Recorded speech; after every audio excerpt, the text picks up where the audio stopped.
According to official sources, the second wave is more dangerous, spreads fast, and killing more people.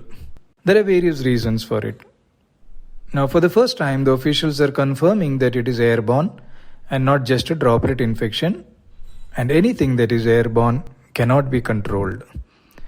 I think it was always airborne because if it was a droplet infection, then only a few in a group can get infected and not most of the people, like in the Markas or Kumbh Mela or a wedding or in a party.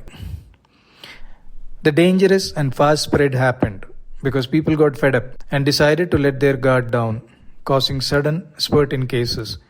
And now with the cases rising, there is again panic and shortage of beds in the hospitals, contributing again to more deaths. The second wave is killing more people. I don't think so, for the simple reason that the number of people infected in the second wave is so much more, and so relatively you're seeing more people dying.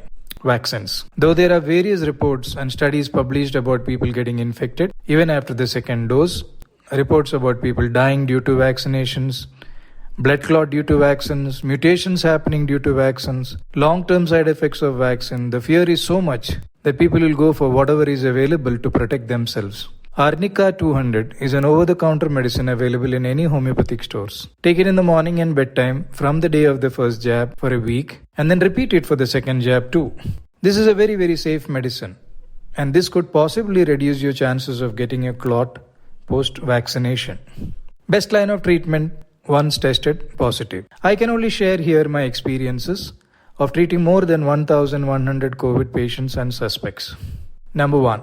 Those who were tested positive but had no symptoms or very mild symptoms were treated with homeopathy and Dolo 650 if they had fever. None of them were advised to go in for any blood test or CT scan, and all of them recovered without any complication. The best result so far. Number 2. Those who had mild symptoms like cough, cold, fever, body pains, throat pain were treated with homeopathy, Dolo 650, and an antibiotic as suggested by the allopathic physician. None of them were asked to do any blood test or CT scan, and all of them recovered well but took a little longer than the first group. Number 3. Many of my patients went on to get testing done due to pressure from the family and friends. Among them, those who had high D-dimer, high C-reactive protein, and those whose CT scan showed some changes in the lungs, started on antiviral, antibiotic, and some of them on steroids. And these people went on to a lot of suffering, both emotional and physical. Some of them had to be admitted, some of them had to be given oxygen, but then all of them recovered. It might have taken a longer than the first two groups. Some of them also even developed post-COVID complications, which will take a few months for them to subside. What would I do in this scenario if I tested positive? I know for a fact that in my 52 years of existence, whenever I fell sick, my body would tell me that there is something wrong, and I would seek medical help. I would like to still believe my body's ability to warn me if something was grossly wrong. I will get myself treated as the first group and not get worried, because if I am asymptomatic or I am having mild symptoms, I know for a fact that my immunity is working great for me.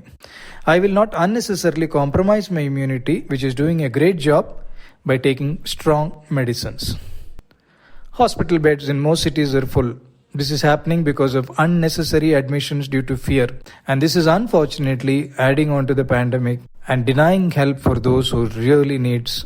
Stay calm once you're diagnosed.